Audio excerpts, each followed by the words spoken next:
Beyond the Pillion is recorded on the traditional lands of the Kaurna people, and we would like to pay our respects to elders past and present.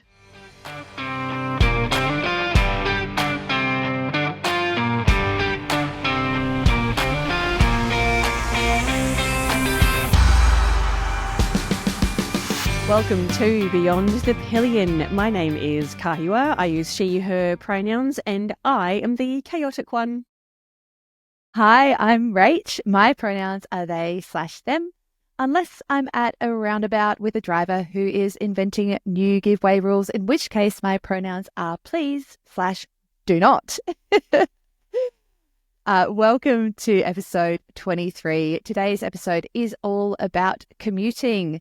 This is something that I'm super excited to chat about as somebody who got into riding without ever having had a car license, mostly to be able to get to work.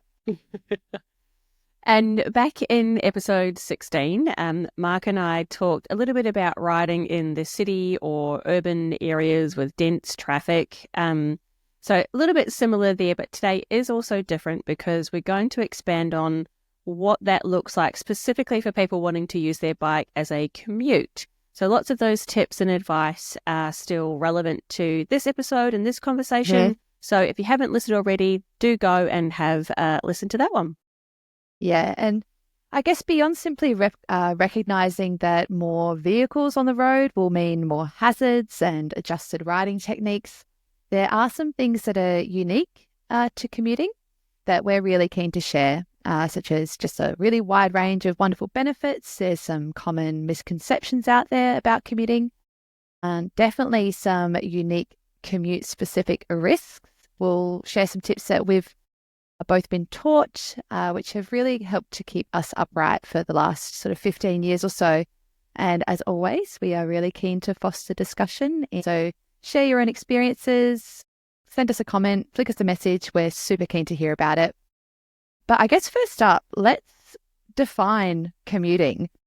When we're talking about that, we're really referring to using your motorcycle as a regular transport during peak hour, peak traffic conditions, just to get yourself to a regular destination.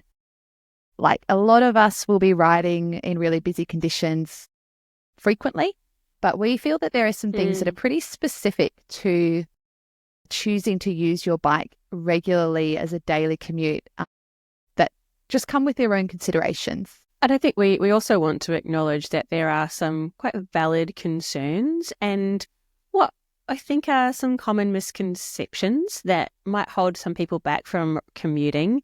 And that includes things like the idea that motorcycles are too dangerous for commuting, maybe feeling too exposed or vulnerable in heavy traffic, feeling like it's too complicated to deal with traffic or gear or weather, perhaps worrying about feeling judged or not fitting at your workplace if you arrive or leave on a motorcycle, and also possibly feeling like you don't know what to do or how to handle aggressive drivers or other road users.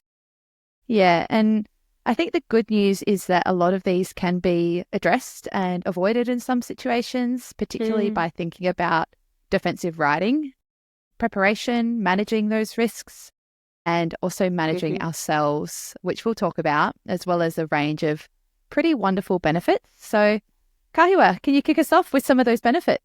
For sure. I think there's some pretty common advantages and benefits to commuting on a motorcycle.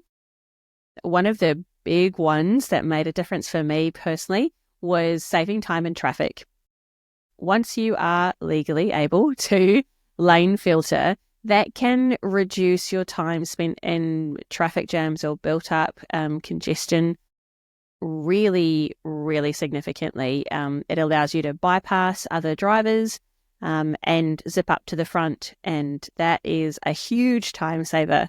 I know for me, when I was commuting into the city, before I could lane filter, it would take 45 to 50 minutes in peak hour. Once I could lane filter, after I had passed my R-date license test, I think that went down to like 30 minutes. So regularly saving 15, 20 minutes a day was huge. With that, I think there is also a really strong advantage about fuel efficiency. A lot of people are looking at motorcycles and scooters or automatic motorcycles as a way to save money on fuel costs for people who are commuting regularly. Motorcycles are typically more fuel efficient, especially if you are on a lower sized engine motorcycle. With that, they can also be a little bit more environmentally friendly. They tend to have lower emissions compared to a lot of cars. So they can be an eco-friendly option, although variety of emissions in both motorcycles and cars. But another big advantage that I really enjoyed when I was commuting into the city was about parking. Motorcycles can fit in smaller spaces. They'll often have their own little designated spots, including in like your paid parking buildings, which in all the ones in Adelaide City, they tend to be right by the elevators and on like the bottom or second floor, which is perfect. So it can be really easy to find a good spot near work. Where I was working, staff could purchase a parking permit. If you were in a car, that permit was $1,000, $2,000 a year, I think, and such a long waiting list. A lot of people who are new employees had to find a park that might be a good 5, 10, 15 minutes walk away from where they were working. I, on a motorcycle, was able to get a parking spot in the building right next door for, I think, just a couple of $100. It was huge benefit for sure. Yeah, and I think that those are some things that we would consider, when you're just getting into your motorcycle journey, as having kind of goals to work towards, being able to ride in every day and have those benefits, those really tangible benefits of riding, which become particularly obvious, I guess, when you're doing it all the time as a commute. And one of the, I think some of the things that might be a little bit less overt is how starting your day with riding as a regular commute, is that it can be a mentally refreshing experience. It just offers this really unique sense of freedom and independence, and it's just an empowering start to your day. Particularly, a lot of us, we love our jobs, love going to work, but there's still an element of this is a daily grind. And when you get to start your day with riding, it just flips that a little bit. And anecdotally, particularly working in a more sort of, I guess you'd say, male-dominated space, or historically more male-dominated spaces, being able to rock up on your bike feels pretty good. It's a pretty empowering start to your day. Yeah, it's pretty good. And I think another one that comes up as a obvious benefit for me is just the skill building that is involved in using your motorcycle every day as a commute, and also the maintenance stuff around, that goes hand in hand with that. You get to increase your spatial awareness. You're really getting to know your bike and what it can do at slower speeds, and you get to develop some better reactivity and general awareness, and you get to build this confidence in really diverse conditions. I think with that, there are some unique risks of commuting. We've got the environmental risks that come with riding in heavy traffic that time of day. There's also some unique psychological and physiological risks that come with commuting or riding in this time of day. Up the top, we've got this environmental risk of these varied types of vehicles on the road that do require this additional cognitive load in managing. You've got, for example, a higher likelihood of trucks and buses and large vehicles that, you don't necessarily get in just, general busy traffic. It's really can be quite unique to that acute period at the start and at the end of the day, and on those main roads that we will often take to get to our destination fastest. And with that comes recognizing the braking power, the varied braking power of these vehicles, and the serious risks that can bring with you on this little motorcycle navigating that traffic. What has come up for you? Yeah, I think together with that one is really just the idea that there are more vehicles on the road, and everyone is, I think, focusing on their own journey and perhaps under a little bit more stress than they might be on a weekend or outside of peak hours.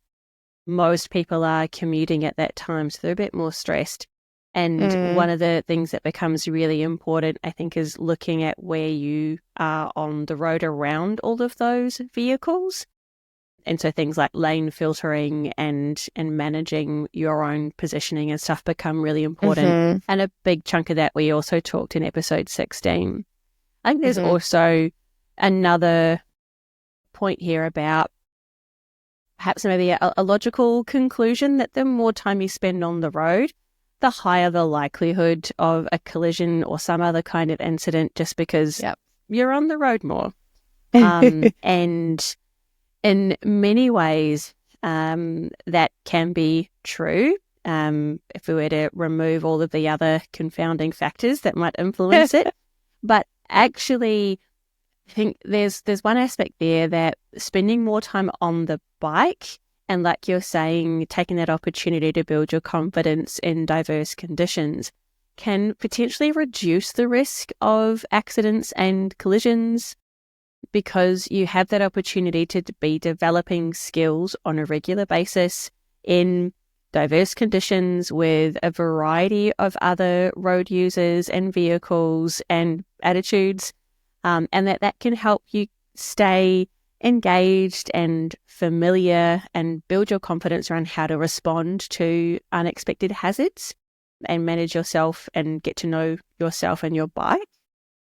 Yeah, definitely. And I think this is one of the reasons why I am such a fierce advocate for the benefits of using your bike as a commute, because, without wanting to lean into grim territory too much, it is understood that sometimes more, I guess, experienced riders who may ride less, who perhaps ride a little bit ad hoc or just recreationally, they may be more likely to end up in life-endangering accidents because you're not getting to have that consistency. You're not getting to have to navigate those challenges in one environment that then when you translate to that recreational ride, you haven't had you just haven't had that same consistency to know what to do or how to manage your bike or how to respond and keep those reflexes really, really sharp. So that is definitely one of the reasons why I strongly, strongly advocate for the benefits of using your bike regularly in these sorts of conditions. Yes, definitely. I think when you're using your bike regularly and riding regularly, an advantage of that, like we talked about, is maybe building your confidence. You can build that familiarity with the bike and the routine and the route. But sometimes with that confidence, you can become complacent in your skills. But particularly, I've seen a lot of people become complacent around their gear. So they start to take shortcuts in gear land because they're doing it every day, or it's annoying, or it's time consuming, or I've done it 1,000 times and I haven't had any issues. Yeah. And I think, as we have covered in previous episodes, I'm a very strong advocate for safety. Commuting is, I think, a really particularly important time to think about hivers and anything else that can signal your presence on the road, and especially in conditions where it's slightly lower visibility, either cloud or it's glare or it's rain, because when you are commuting, you are more likely to be on the road in less than favourable conditions because you've got a ride. And so it's important that we avoid becoming complacent in terms of our gear. I've also personally experienced becoming complacent in terms of my attention. Get familiar with the route and you just kind of switch off and go into autopilot can be really, really easy, especially in a car, but there just can't be an autopilot when you're on a motorcycle. This is a time that needs all of your attention because of the nature of the vehicle, but also the risks and the hazards. So we like to think about it being, time to work on a skill, or, perhaps thinking about something like music or podcast or something that helps you stay focused, depending on your brain. And with that complacency, it can also be really easy to take more and more risks. We're feeling confident. We've gone through this spot before. I know how quickly I can take that corner. I know how quickly that light goes from yellow to red. And if it's worked before, likely to try it again. But I think that's really important to keep in mind, that complacency is actually a really significant risk to any kind of collision or incident or injury. Definitely. And I think that complacency is something that can be quite unique to commuting, in the sense that it is that routine, and we might not necessarily feel that way if we're out and about on the weekend and it's a fun time. So that is a really, really significant consideration when it comes to risks in this space. Something that I also think about, I guess it's less of a risk, but it's more just a general consideration, particularly for people who might be thinking of getting into using your bike for commuting, is this: you can ending up with a lack of preparation time, which in turn can lead to rushing, which is a risk. Nobody wants to be rushing anywhere on a motorcycle. But I guess, whilst commuting can save you a lot of time actually physically in traffic, we love that. It's one of the best things about it. Riding your bike does require pretty consistent preparation and planning, and it can easily add on time at either end, in the morning, when you get to work, getting changed, etc. So making sure you've got all the right gear and everything that you need for the day ahead. And I guess to mitigate that, I have learned to try, and I say try as an operative word because I'm still useless with time management, but just trying to build a bit of a routine if you can. And for me, that looks like I made a list of things that I need, from the clothes that I might need to actually get on the bike in the next, in the morning. I'll try and have that ready the night before. On that list, I also have my house keys. I have the bike keys. I have the clothes that I might need at work, small items that I might need at work, food, etc. Any technology that you might need to have, chargers. So having a tangible list, at least for my brain, it really, really works to help with some of that preparation and planning it, particularly for those first few times, just until you can build that muscle memory around it. Another consideration is, going back to your earlier point about the benefits of riding, is things like how you're going to lock and secure your bike.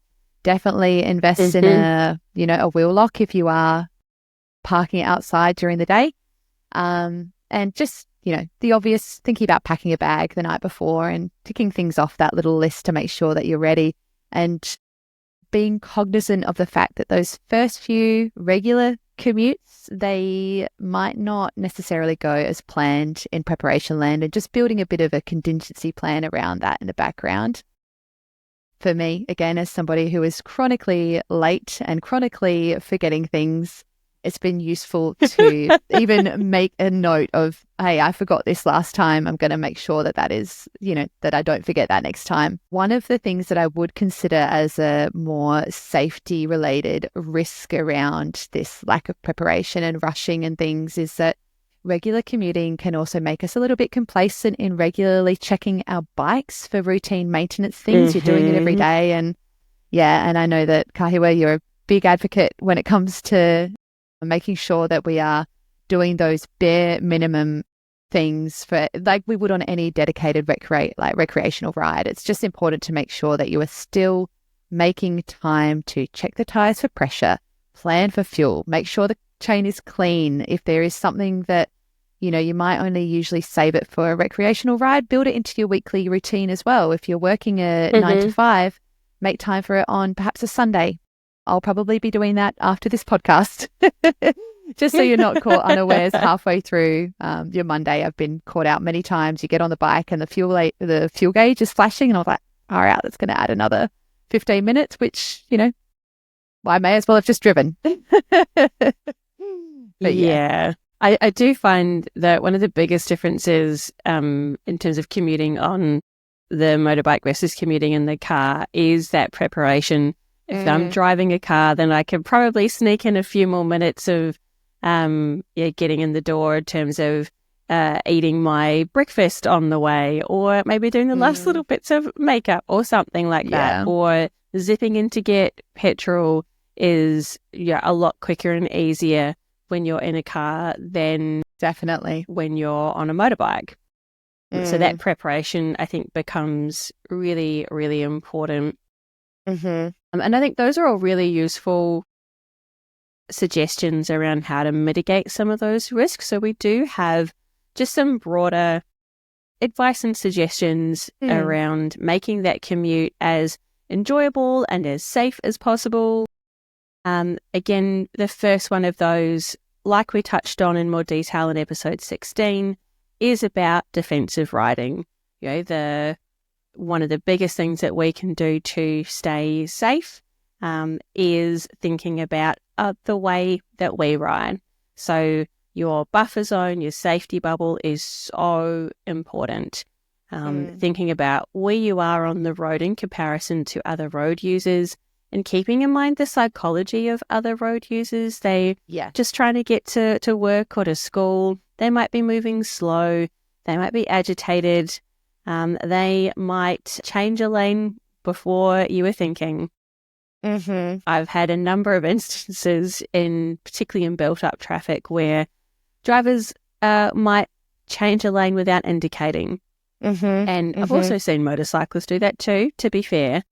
But a car or a truck is the one that I actually need to worry about a little bit more in terms of my safety. So making sure that we're thinking about our buffer zone to give us space to move in or out or accelerate or decelerate around other users, and where we can, thinking about how we can predict or preempt and plan for the behaviour of other road users in terms of how it might affect us. Yeah, they're really fantastic considerations. Something that comes up for me in lane filtering is that we also have a responsibility to other motorcyclists. I'll often experience a lot of other motorcyclists choosing to commute to work for all the wonderful reasons we've outlined so far. And whilst it's not necessarily a legal requirement in South Australia, something that comes up in lane filtering is that, I guess, unpredictability that can be there. You're sharing that space with at least one other motorcyclist sometimes. I find that if you are committing to a lane filter, try and communicate that. It takes a second just to pop your indicator on. So at least if they're coming through, they can see that you've assessed the space to pull out, or if it's not safe to do that, then just don't. But just make sure that you are considerate to those other motorcyclists who are also using the space the way that you are. Check behind you, check in front of you, all that good safety bubble deliciousness. And another one that comes up for me in lane filtering is that we also have a responsibility to other vehicles, even the stinky cars out there. Are we moving alongside them in a way that might be a little bit, I guess, dangerous or just distracting? Is perhaps our two-stroke exhaust going to leave a mark on the front of their car if we've chosen to filter into a gap in front of them where perhaps, yes, technically we might sort of fit there, but are we a little bit close to their bumper? So let's try and not make any enemies out on the road and instead show cars that we're really courteous too. We want to give motorcyclists a good rap on the road and show cars that more of us on the road actually makes their commute faster too. Yeah, I really like that idea about a responsibility to other motorcyclists, other vehicle users and road users. There's nothing wrong with just being that little bit extra courteous and communicating a little bit more on the odds that hopefully someone will see it. I think, again, coming back to that idea of defensive riding, a big thing in there is at intersections. That idea that other road users, whether it's car drivers or motorcyclists, may not necessarily be looking for you. So whether you are turning or someone else is turning into your lane making sure that we are looking left and right, we're looking in our blind spots, and especially at traffic lights is a big one that I've noticed. Even if it's green for you and you're looking ahead when it's an amber light, like just double checking that everyone else is following the road rules, because there are more people there, they're in a hurry, people are more likely to run an orange into a red light. And it's very possible that cars turning right across the intersection might not have seen you, depending on where you are in the lane or whether they're looking.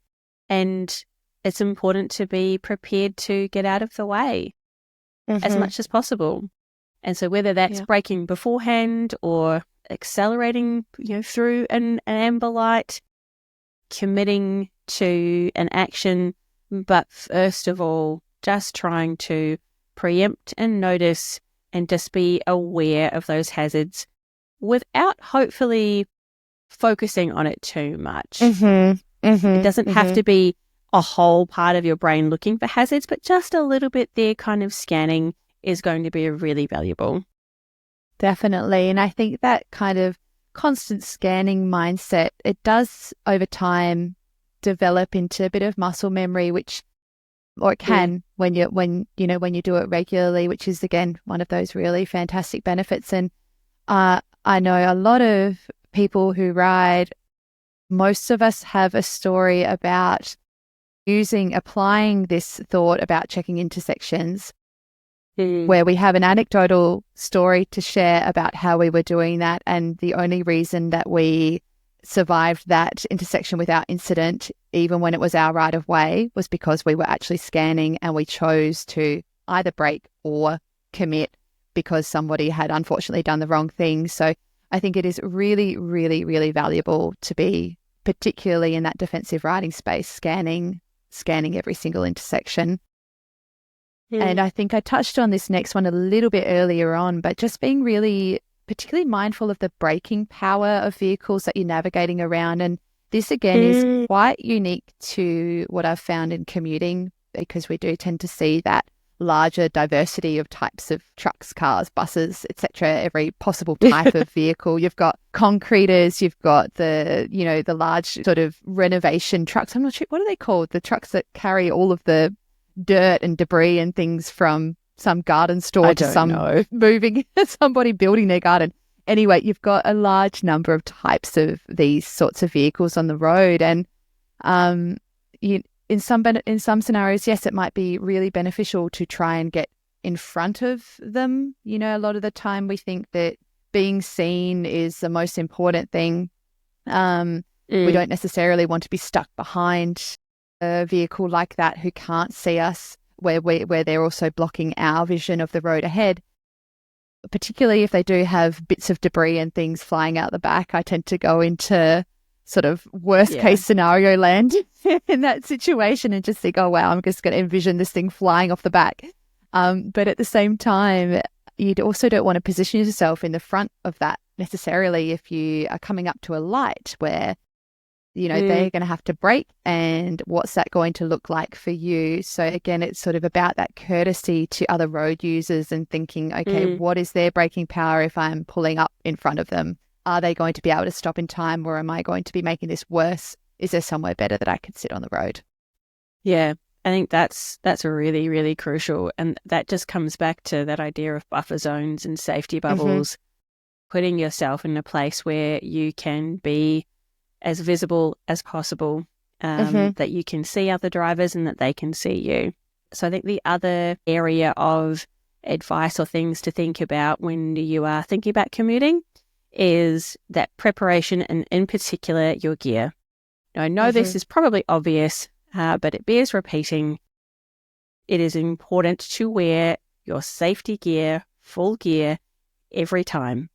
Armor, Kevlar lining, helmets, gloves, everything covering your skin. And in particular, wearing bright or reflective clothing to increase the likelihood that other road users will see you, because they're probably, as we've talked about, focusing on a million things. So anything you can do to make it easier for others to see you and notice you and hopefully take you into consideration when they're making their decisions is going to help you stay safe. That idea of complacency that we talked about earlier sneaks into this as well.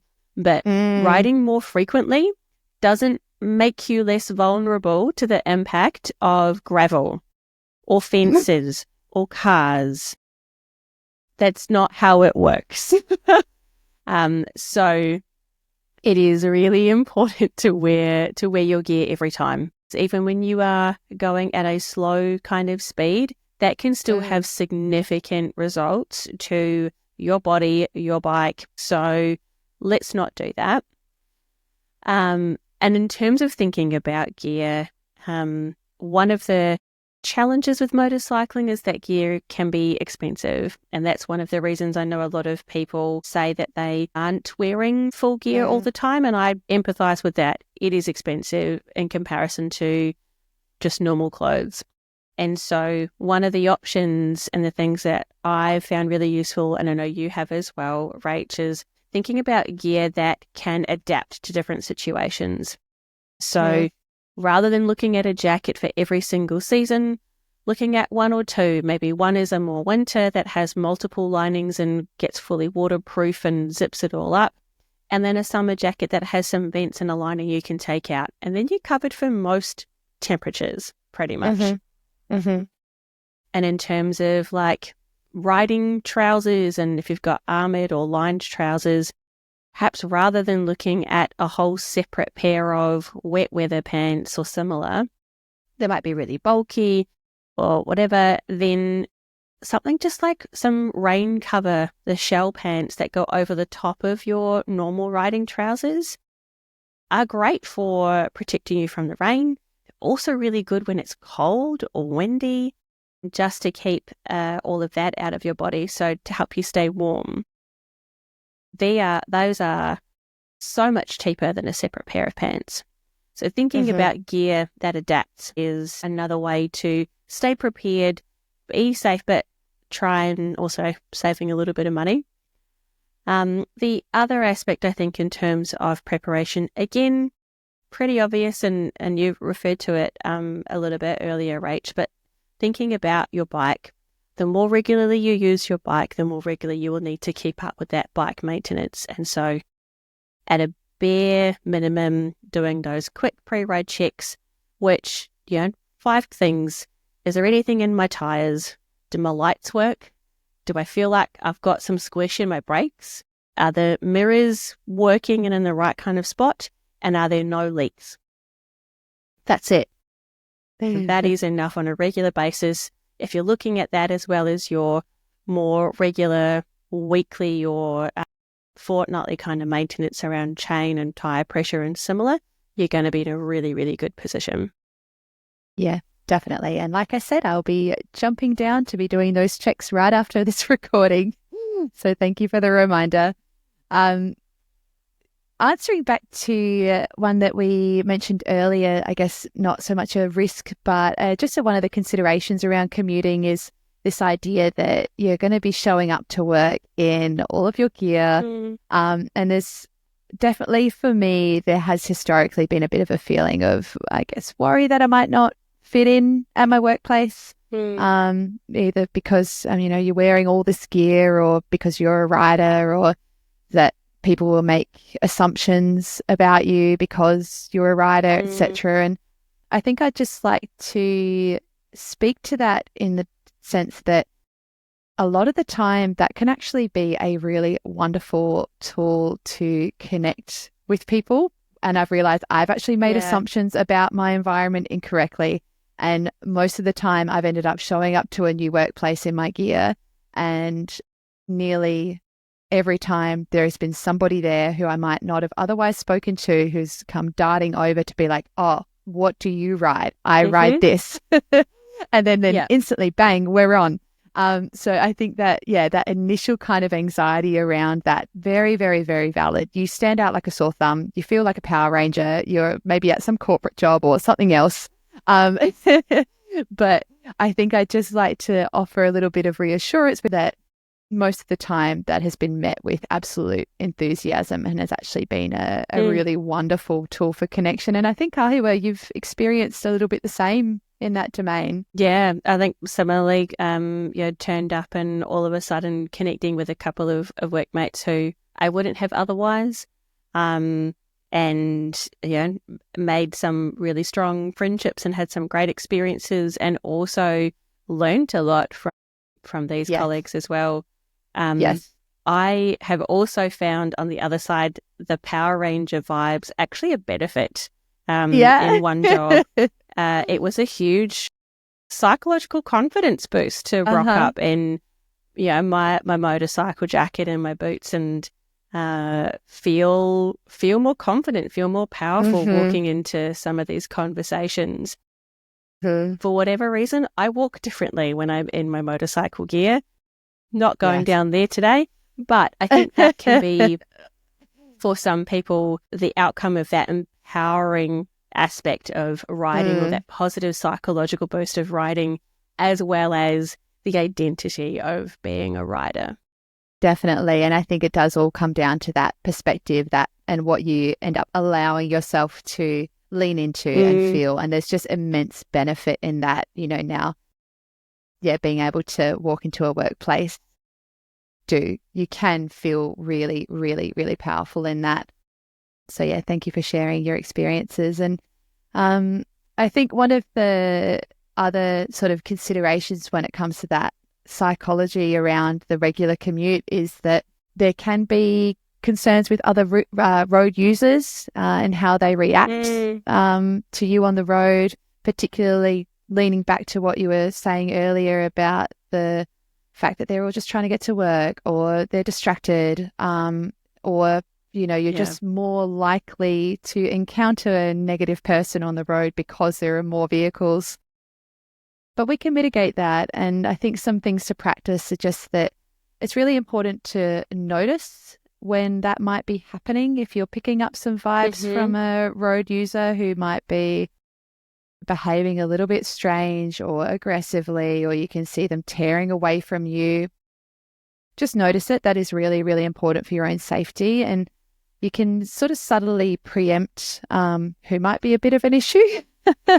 So you can avoid or prevent something occurring. And ultimately, as a rider, we still have the choice and the agency to choose not to interact with that sort of behavior.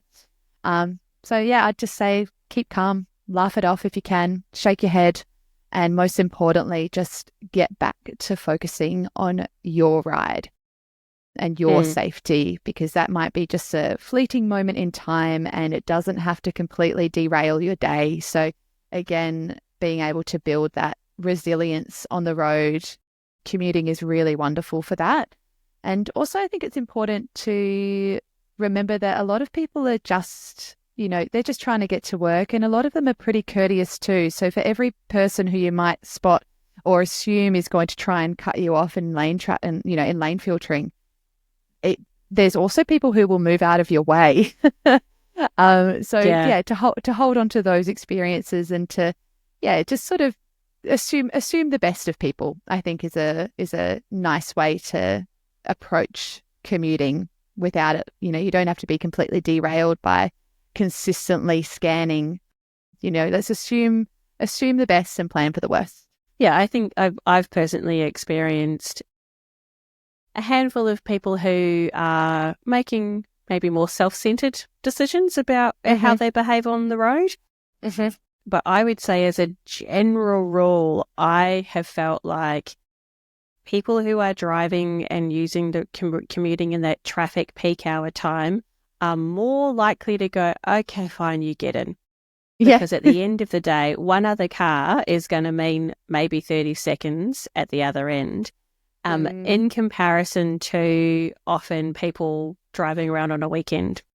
I've found, as a general rule, that road users during that time can be much more selfish as a proportion of everybody else. Obviously, personal experience, anecdotal, but I think I experienced that also when I used to ride bicycle. Like, I felt much safer riding my bicycle in the city during peak hour because everyone's just doing their own thing. I think the last piece of advice that I would offer out to everybody is think about your own mindset and approach to the commute. So we can either think about it as a grind, as something to survive, as something to push through, or we can think about those benefits. You know, it's an opportunity to build our skill set, to practice things, to build our experiences and diversity and diverse conditions. We can focus on the opportunity for a brain reset or refresh as we go into or out of the workplace. To avoid that idea of complacency, one of the things you can do is you get used to a route, start to pick out different points along it to focus on. And this, I think, is especially valuable for people who might be newer to riding. I found commuting immensely valuable to help me get ready for the advanced license test. So the second one after you've got your learners ready to get your RDAT license. Because I had, 10 opportunities every week to just focus on slow riding, a corner, situational awareness, thinking about where I am in the lane. And I was doing the exact same route pretty much every day. So if I didn't do something super great one day, I could make a note of it, come back to it next day and go, cool, here's how we're going to approach it today. And that also helped avoid boredom and helped maintain that focus when I wasn't able to use mobile phone to listen to music or podcasts or something, which you're not able to do on a learner license here in South Australia. That's just really about having a growth mindset, looking at it as an opportunity to practice, to experience all of those positive psychological kind of benefits of the ride. Yeah, I've really enjoyed putting together this episode and thinking about a lot of these things because flagging, way back earlier, I got into riding basically apart from it being an absolute badass thing to do and wanting to look cool like everybody does, it really answering to a problem, which was to be a regular means to get to work in an affordable way, and being able to think about all of these really wonderful benefits. It'll be great to get back out on the road on Monday morning and apply some of this.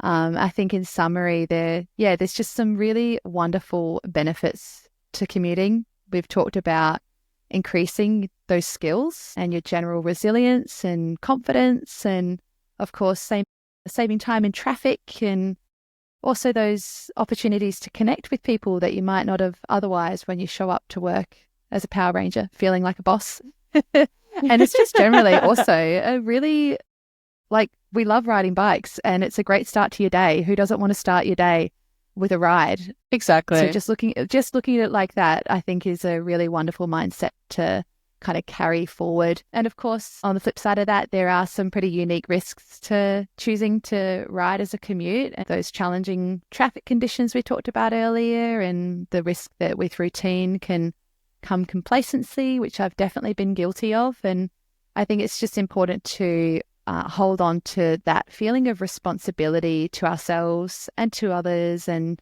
we can acknowledge this and mitigate those risks just by using those defensive riding skills.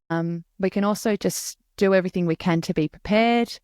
We can find those tools that work for us in staying focused. For some of us, that will be choosing particular, riding techniques on our commute to work on and improve. And for others, that might be, who are licensed to do so, listening to music or a podcast, and just staying really connected to your own ride and all of these really wonderful benefits. Fantastic. So that was commuting. In our next episode, we are talking about track days. Rach and I, together with Mark and our friend Mel, went to a track day or ride day with champions. # not sponsored.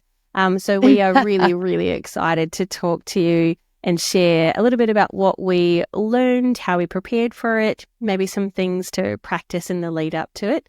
And that is going to be so exciting. But until next time, please ride safe and have fun. Beyond the Pillion is a show pony production brought to you by Kahiwa Sebire and Rach Hosking and supported by Women Moto, the online magazine for women motorcyclists. Go to womanmoto.com. Follow us on Instagram and YouTube at Beyond the Pillion. Drop a comment or send us a DM and let us know what you want to hear more about. If you liked this episode, please leave a review or tell a friend.